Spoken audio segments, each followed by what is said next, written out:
Oh, Paolo, I'm sorry. Welcome.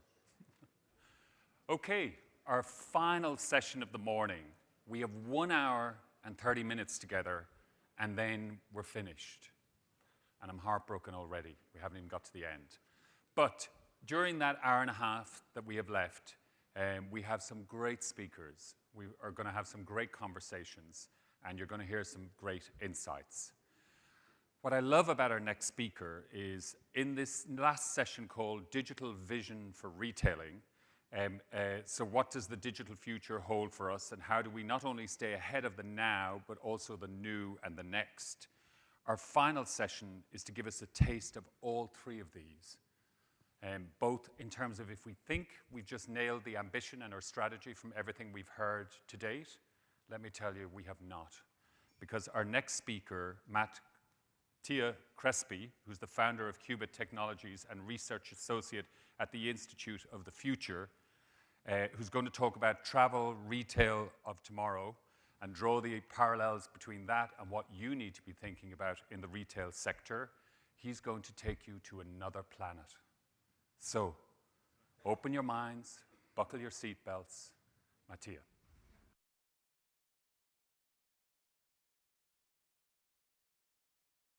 Sure. Hi, everyone. Can you all hear me okay? Great. Thank you for having me here today. So since you all love the digital side, I'm going to talk about that for you. And I'm going to talk about the future of e-commerce. There we go. Okay. So at the Institute for the Future, we use a technique to look into the future. We call it look back to look forward. So before I talk to you about the future, I'm going to start looking back a little bit into what happened in the past. And I'm going to start with this video.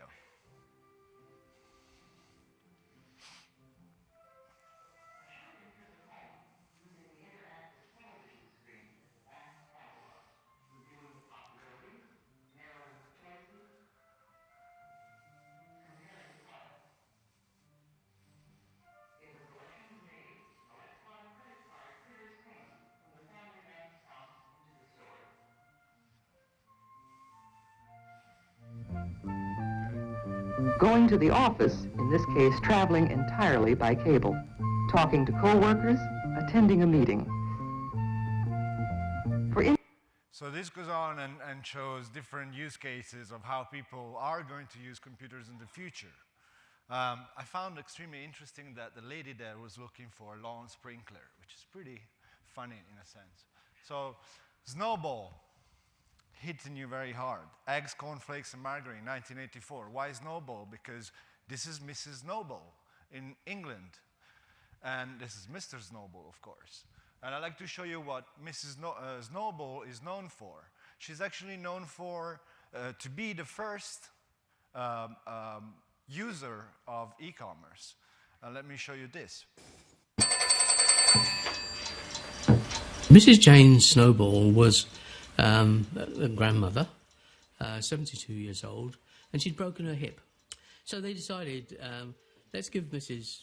Snowball a television, and let's rope in some retailers to provide the service.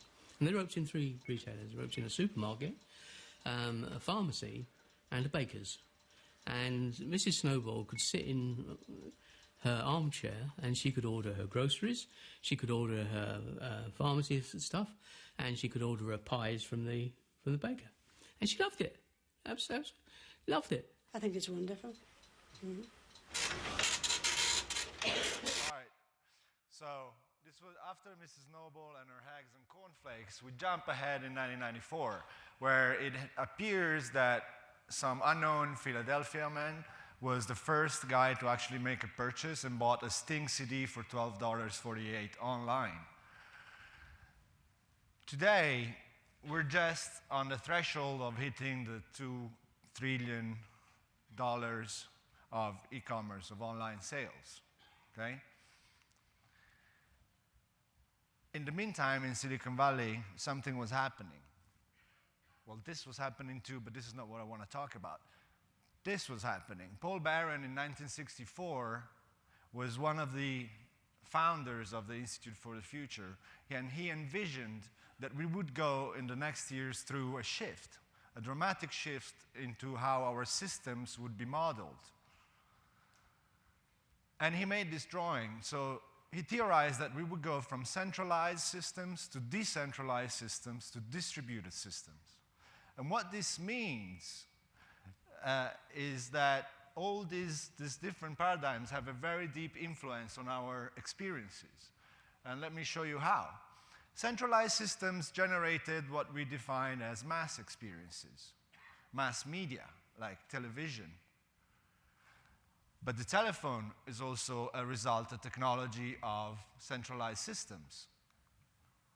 On the other hand, what happened with decentralized systems is that they generated social experiences.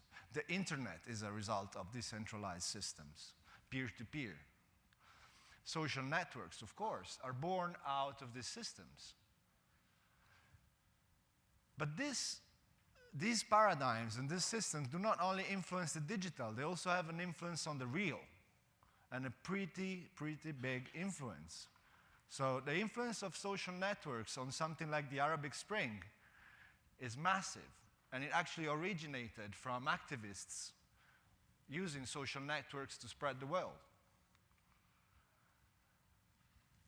Distributed systems, on the other hand, are generating now and will generate in the future what we define as ambient experiences. So ambient as in everything around us.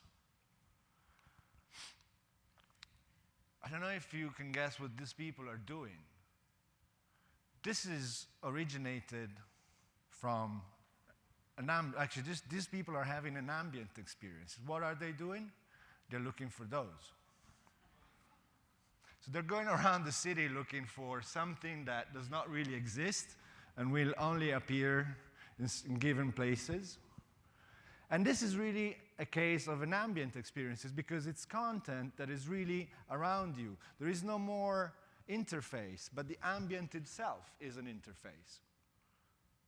Let me show you a little bit more about that.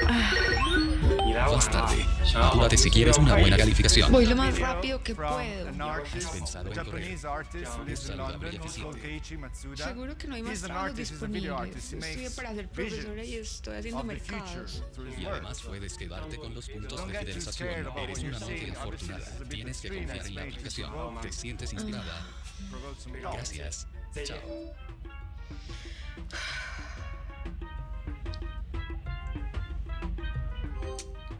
¿Quién soy yo?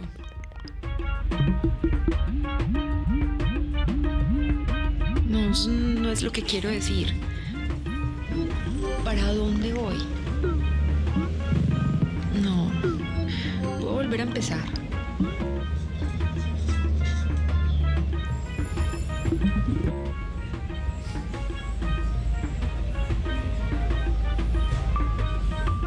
Olvídalo.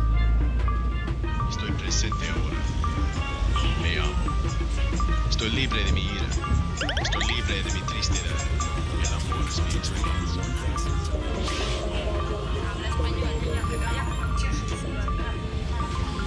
Adiós.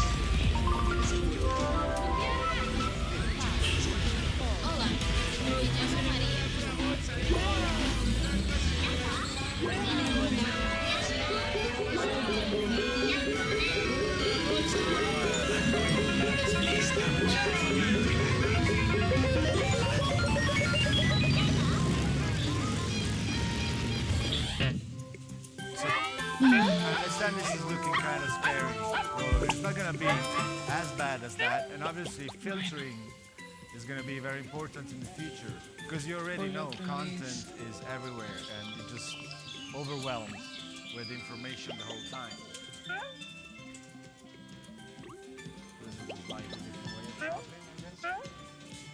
Ay, no, cállate. Okay, so this video goes on with various experiences. You can find this on YouTube, by the way. Keiichi Matsuda is his name. So the future is really an ambient experience, as we said before. And we're going to see a lot of ambient experiences coming out in the next 10 years. A few months ago, we engaged with a new client who had a problem. they needed to go digital, and they needed to go digital to be nearer the new customers that would be there tomorrow, the younger generations. And they understood that they needed to look into digital to create new types of experiences for them. This brand is Dufry, the world duty-free company. And so we designed what we called Dufry X. X, of course, standing for experience. And I'm going to show you now what Dufry X means for us and the project that we designed to create a new level of experiences for their customers. Of course, they have, it's kind of like, it's a special use case compared to all of you. You have department stores, you're not in airports most of the time, so it's a slightly different use case. You will see some things that are actually designed to happen on planes, so in very difficult situations for connectivity and so on. And then after this video introducing the concept of what we're doing for them, I'm going to show you the first really working example of a 3D e-commerce experience, of a 3D store that we're going to launch this year. What you're going to see will have various brands inside, so don't look at the brands for now. The first actual public version of the software you're going to see today is going to be launched this summer, with the first 3 brands having a branded corner inside the store I'm going to show you. But let's see the concept video first. Dufry needs to look at new generations to stay competitive in the future. Today's and tomorrow's generations want more than just a product. They want to have an experience, especially when using digital media. Until recently, technology's rendering of true immersive experiences was limited. The internet and devices were simply not advanced or powerful enough. Now, this is beginning to change. New generations look at the internet in 3D. In fact, all our digital experiences are going towards 3D. We are entering the era of ambient experiences. Dufry X is a project to shape the future digital identity of the Dufry brand. It establishes a new level of relationship with the customers. Customers will be engaged in VR promotional marketing activities that will give them new immersive experiences. 360-degree video experiences will show travel destinations and new products that will amaze users. A 3D app for in-flight duty-free shopping will define the new standard in onboard shopping experiences. A new sales channel in which users will find products displayed in 3D, as well as advertising content and promotions directly available on in-flight tablets. The new 3D virtual shopping app can also be accessed by smartphones, tablets, and PCs to let customers shop from their smart devices, even when they are at home or on the move. A virtual intelligence shopping assistant will create a digital human interface for helping customers. The future digital assistant is one virtual assistant able to help multiple users at the same time on all devices. Dufry's shopping experience for PCs will allow real-time social interactions, sharing the same shopping space and experience with others. Customers will be able to go shopping with their realistic avatars, together with friends and family, even if they're located in different parts of the world. Full body scanning with high-precision 3D technology will create photorealistic avatars for shoppers. Customers will receive their 3D avatars on their Dufry app, which will let them try new products and accessories directly on themselves digitally. Dufry X, helping make Dufry the most innovative global retailer in the world. Okay, so let me show you how this 3D e-commerce experience looks like for real or for virtual. So I'm launching this. This software actually is made to run on a tablet, so I'm going to show you a version of it. Again, don't look at the brands you see. This is not public yet.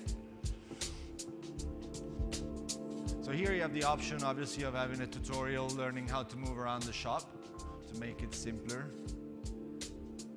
And then if you enter the shop, first of all, this is the welcome area of the shop. It's made to have each of these columns is really an advertising space for each brand to show their leading products. Then you can shop by brand. You can choose, for example, this brand. You're gonna see things from other brands in it too. So while it's loading, it shows a brand video. There is a loading time for each corner because this runs on a tablet, and tablets are not powerful enough to load the whole experience in one go. So we're loading it a little bit at a time. So each of the marker here is a place to go. In this version, I'm not smart enough to suggest the best purchases for you, but in the near future, I will learn your preferences, and I will be able to answer any question you may have related to shopping with us.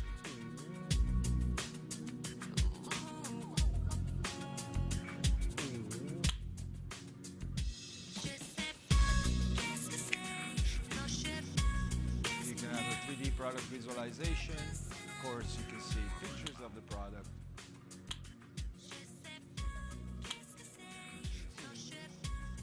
And a video. So you have a multitude of content around you to give you the experience. You have, as you can see, you have videos running in the store in various parts. This is just made to give you a more dynamic shopping experience, so to say.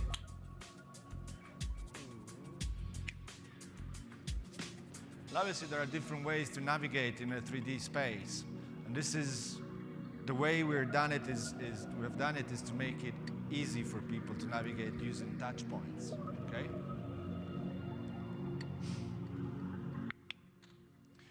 This type of 3D experience runs on any device, and of course in the future it will be fully immersive using headsets. The only problem is, not many people today have headsets or are using them yet, and they're not perfect either. So it's going to take a little time to get to headsets. So in the meantime, we thought of a solution that would use a simple touchscreen interface. Okay. So this is it. Thank you very much. I hope you enjoyed what you've seen. Thank you.